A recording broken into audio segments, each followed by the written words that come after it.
জয় ঠাকুর। শ্রী শ্রী রামকৃষ্ণ পুঁথি চতুর্থ খণ্ড থেকে আমাদের পাঠ চলছিল। আজ আমরা এই অধ্যায়ের 10তম দিন পাঠ করব।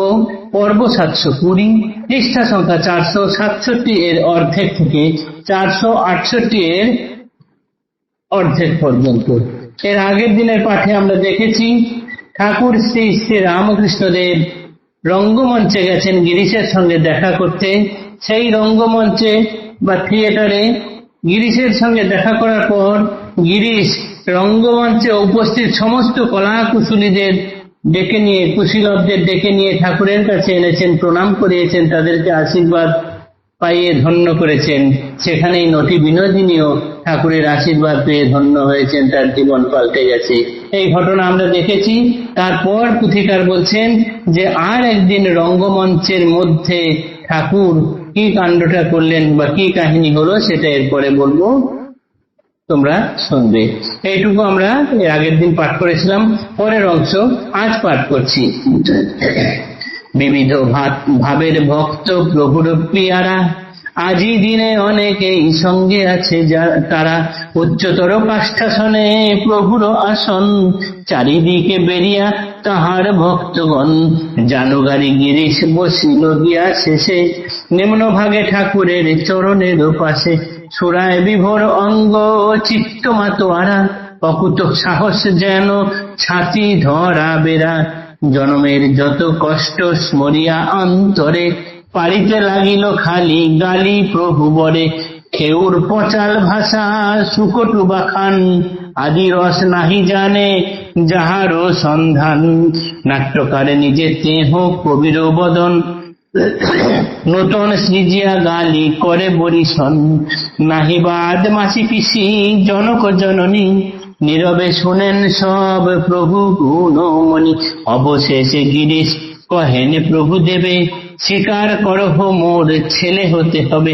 এতক্ষণে শ্রীবদনে ফুটিল বচন, উত্তরে গিরিশ চন্দ্রে কহেন তখন, তুই শালা স্বেচ্ছাচারী বহু বেশ্যাগামী, কি কারণে ছেলে তোর হতে যাব আমি, পরম পবিত্র চিত বিশুদ্ধ আচারে, ক্রিয়াবান নিষ্ঠাবান জনক আমার।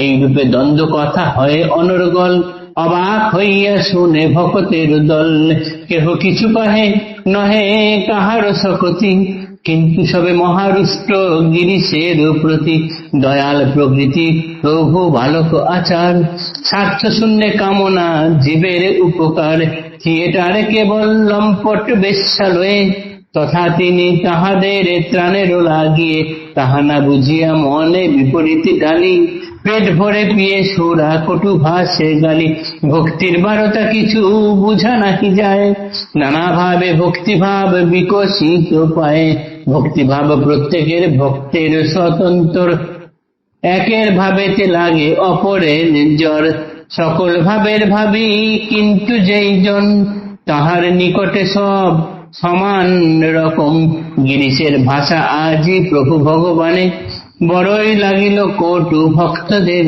কানে, প্রভুর শ্রবণে কিন্তু স্তুতি ভক্তিময়, ভাবগ্রাহী একা প্রভু অন্য কেহ নয়, ভাবের ঘরেতে চুরি না করি যেই জন, ঘৃণা লজ্জা ভয়ে তিনে হইয়া মোচন, আচরণ তার সঙ্গে করে ঠিক ঠিক, তুষ্ট তয় প্রভু সর্বরসের রসিক, ভক্তির বিধান নহে অপরের পারা, বেডৌল ভক্তি ভাব বেদ বিধি ছাড়া, লক্ষণ ধরিয়া তার নামিলে সন্ধান, এক চিহ্ন ভক্তে নাহি ছাড়ে ভগবান, অঙ্গে করে কর্ম কাজ মনে নাহি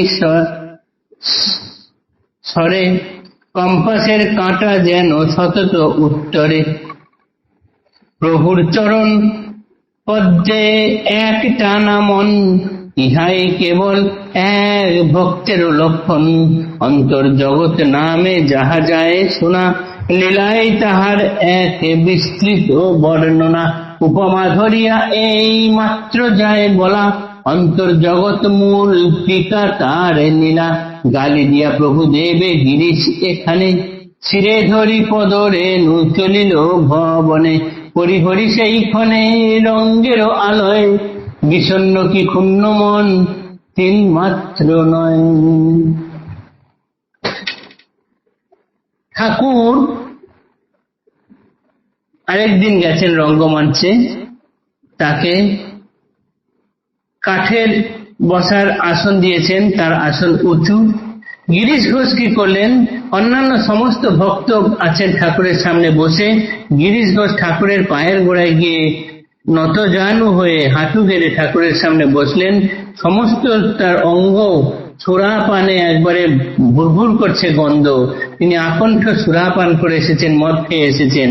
এইবার এসে ঠাকুরকে তার সারা জীবনের যত কষ্ট আছে সেই সব স্মরণ করে অনবরত গালি পাড়তে শুরু করেছেন, গালাগাল দিয়েই যাচ্ছেন।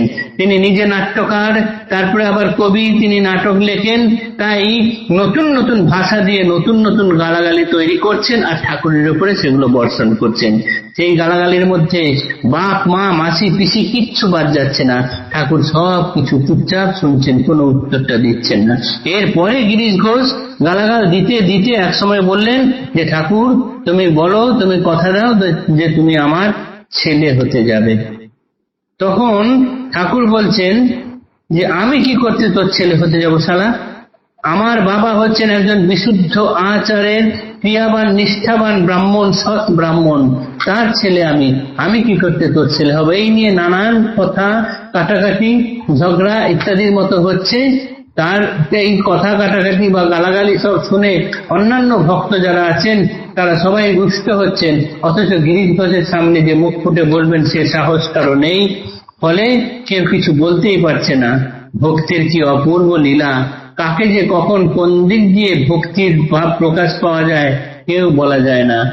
গিরিশ ঘোষ এত গালাগাল দিচ্ছেন, ঠাকুর কিন্তু নির্বিকার, তার কোন রকম বিকার নেই, তার কোন রকম খারাপ লাগা নেই, তিনি যেন সবকিছু সহ্য করছেন।